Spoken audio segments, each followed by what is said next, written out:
Hey everyone, Happy New Year, and we want to say Happy New Year and welcome to the very first Radiotopia Presents of 2024.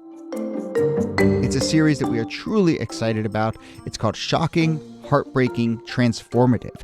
Now, this is from documentarian Jess Shane, who put out an open call on Craigslist and then worked with 4 strangers to explore the standard rules that documentarians and journalists use to tell their subject stories.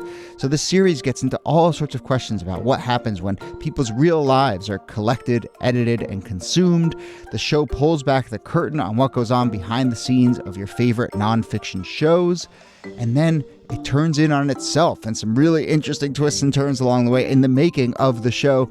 I've gotten to know Jess a little bit over the making of this show. Every time I chat with her, there's a new wrinkle to this story. It is really incredible. So go check out the new Radiotopia Presents series, Shocking, Heartbreaking, Transformative. It is out now on your favorite podcast platform.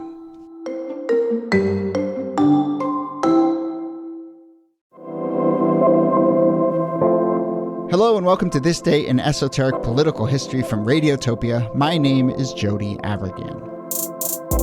This day, June 17th, 1991, researchers exhumed, they dug up, the body of former President Zachary Taylor to try and clear up rumors that had sprung up some 130 years after he actually died. But these rumors were starting to call into question what actually killed him. So look, listeners, it is worth acknowledging that the last time we talked about exhuming a president on this show, it was during our April Fool's episode where we made up a story about digging up George Washington. But I promise this is real. You can trust us. They really did dig up Zachary Taylor. And there have actually been other notable exhumations over the years, which we can get to. So here to do that, as always, you hear them in the background there. Nicole Hemmer of Columbia and Kellie Carter-Jackson of Wellesley. Hello there. Hello, Jody. Hey there. And do you raise your right hand and pledge that this exhumation I'm not going to promise real? that I don't talk about lizard people sometime in this episode. All facts herein All are facts, true. just the facts. So there's a lot of steps here, and we'll get to the exhumation and Zachary Taylor's death, which is the whole thing. So this can be our entry into that. But I do think, Niki, we need to start with the rumor 130 years after he died. He died in 1850. The rumor that causes them to dig him up. What is this rumor, and why does it have the power to cause people to grab shovels and dig up a former president?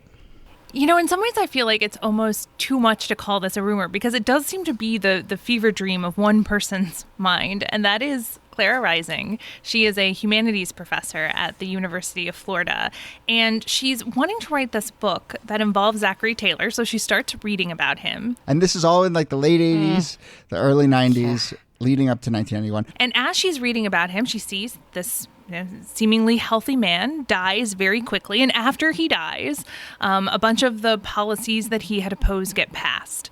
And so she looks at that and she says, wait, what if he didn't just die? What if he was murdered? And she just runs with that, and she goes to the family of Zachary Taylor, and they're like, yeah, what if he was murdered? And they dig him up. So this Clara Rising person is fascinating. I'm curious if you have any other reactions to her.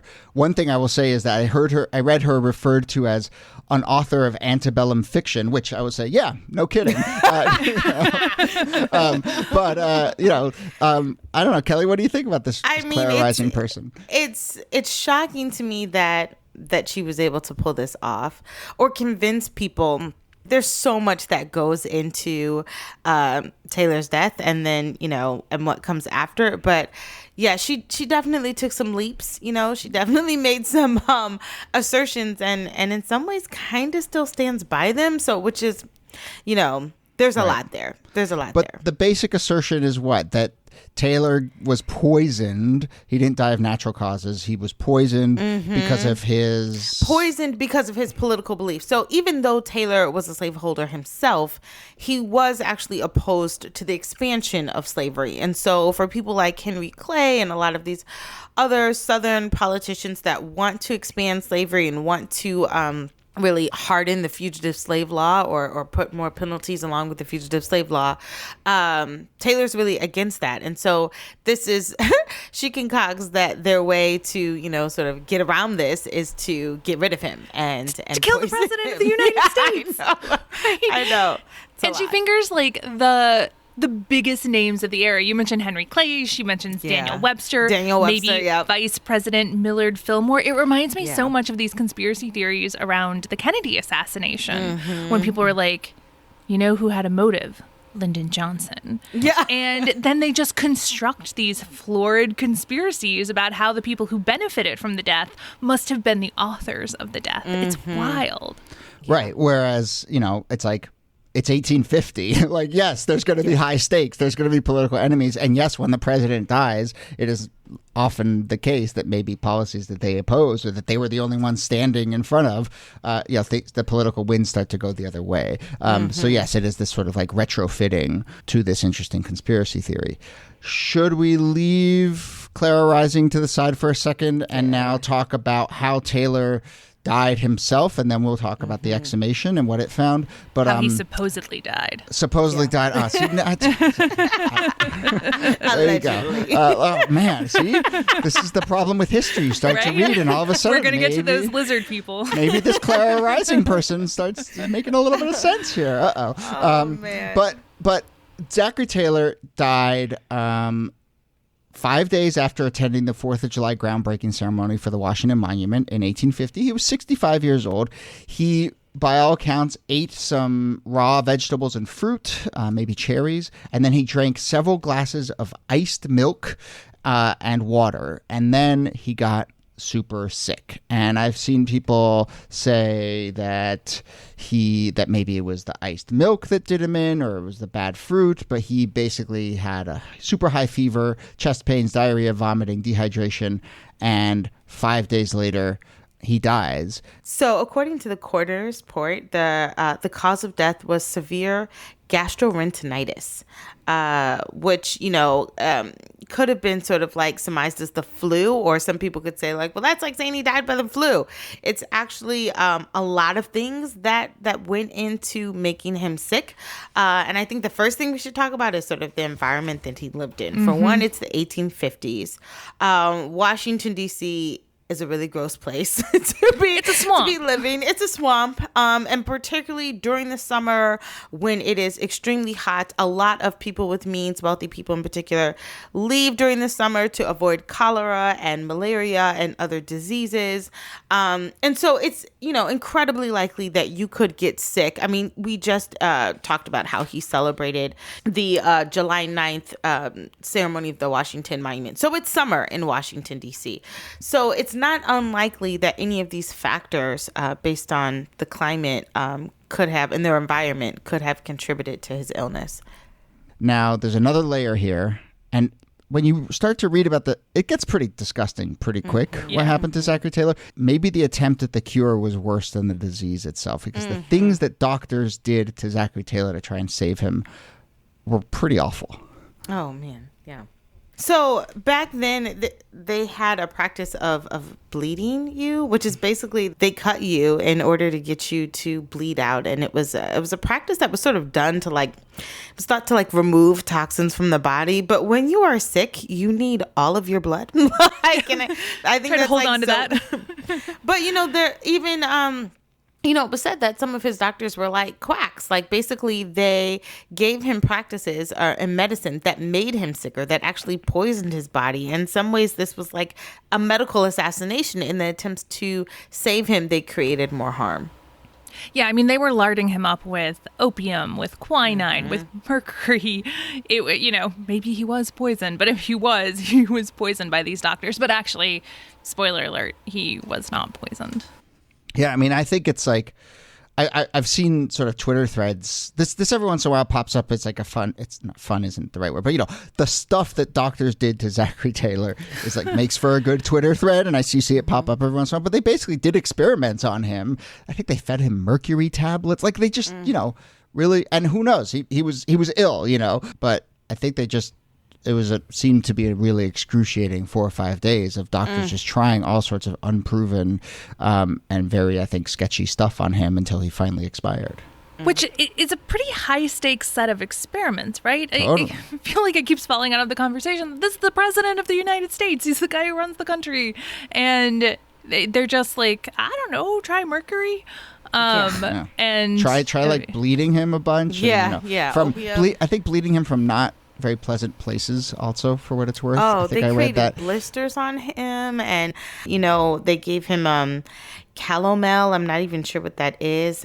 Ipecac, which makes you throw up, essentially. I mean, this is not a pleasant way to die. And even if he was, just sick, it feels like they accelerated his death in some ways by giving him all of these concoctions. Some historians have said Zachary Taylor died of, quote, a combination of office scandals, Washington heat, and doctors. And other people have kind of, more seriously said this was a medical assassination in many ways. So I think it's pretty clear here. Taylor has died. His remains are returned to Louisville. And again, 150 years later, these rumors start to pop up because of this one professor at the University of Florida. Let's talk about the exhumation itself. What does it look like to dig up a former president, Niki? Yeah, it's a lot. So at first, they had a hard time prying open his coffin. They had tried to use a blowtorch and all kinds of things to pry it open. When they finally do pry it open, he's mostly skeleton. Most of all of the skin and the flesh is gone. But you can still see his hair. They took samples of his hair, of his teeth, of some of the parts of him that remained. He, sort of was laying in the casket with white gloves on. His clothing obviously is still all there. But I can imagine if I were a descendant, even if I didn't feel much kinship to him, that this would be a hard thing to look at. Yeah. I do have to say there was one. Exhumations aren't funny, so this is not a funny detail, but apparently Taylor had really prominent eyebrows, and because his hair was still there, those big bushy eyebrows were still there too, and they said, it's kind of recognizable. Those famous eyebrows still hanging out. Yeah. It's crazy.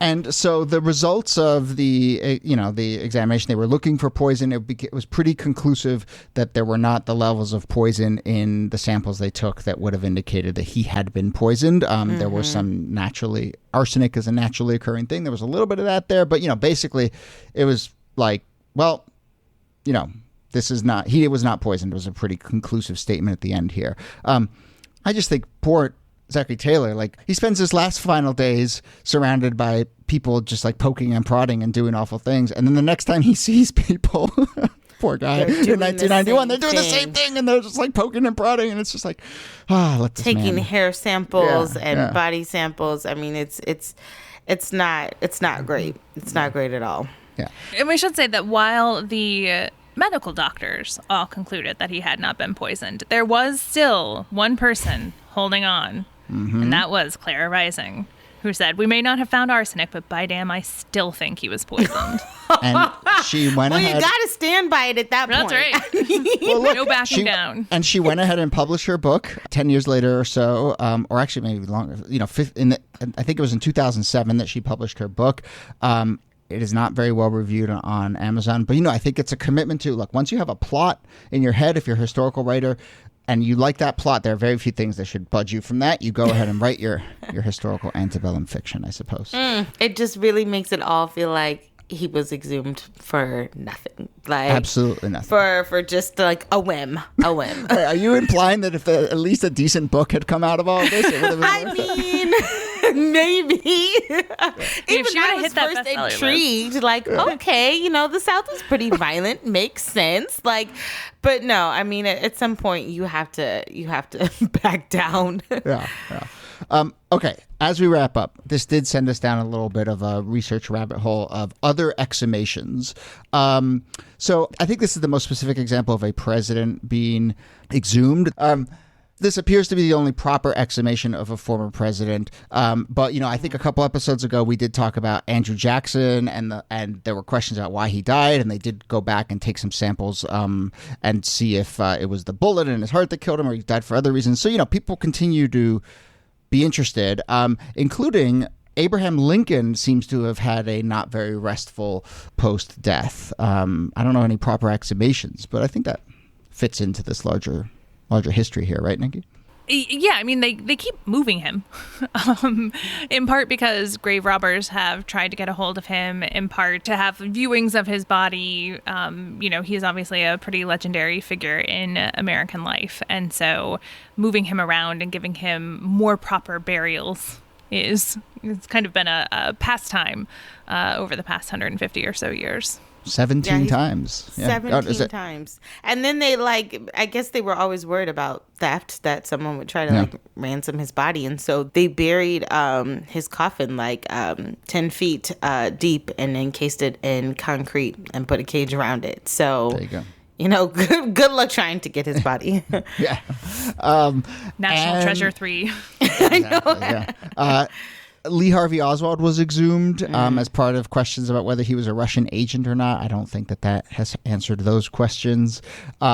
Christopher Columbus's body was in a big back and forth between Spain and the Dominican Republic, and actually questions about where he's actually buried. And so there's been testing of remains and so forth. Jesse James was also exhumed, and in a lot of ways for the same reason as Lee Harvey Oswald. There were these rumors that were circulating that, oh, no, he didn't actually die, that they buried a different person's body and he continued on. You could imagine Elvis being exhumed for these reasons, but it's these conspiracy theories that pop up, and they get far enough that people decide, guess we have to dig up the body just to make sure. And as is often the case, even when the quote-unquote evidence appears, the conspiracy theorists very rarely are swayed, and that is how the conspiratorial mind works. Indeed. Okay, well, that brings us to the end of the episode. This was fun. I learned a lot from this. I think what's the ultimate lesson? Just go straight to what they did with Lincoln, bury stuff 10 feet deep, surrounded by concrete, and then this won't be an issue. Yeah. Or come up with amazing conspiracy theories and see if you can get people to dig up other presidents. All right, those are your two options. I think that's a stretch goal for our listeners. All right. Nicole Hemmer, thanks to you as always. Thank you, Jody. And Kellie Carter-Jackson, thanks to you. My pleasure. This Day in Esoteric Political History is a proud member of Radiotopia from PRX, a network of independent, listener-supported, artist-owned podcasts. Our researcher and producer is Jacob Feldman. Our producer is Brittany Brown. You can get in touch with us with any questions or comments or ideas for the show. Email us thisdaypod@gmail.com, or you can find a form at thisdaypod.com. My name is Jody Avirgan. Thanks again for listening, and we'll see you soon. It was my duty as coroner of Jefferson County to disinter the President Taylor and conduct a thorough examination. And at the final analysis, he had no more arsenic in him than you or I walking around in the environment today. So we laid that theory to rest finally. But nonetheless, it was very necessary to determine whether he had been poisoned.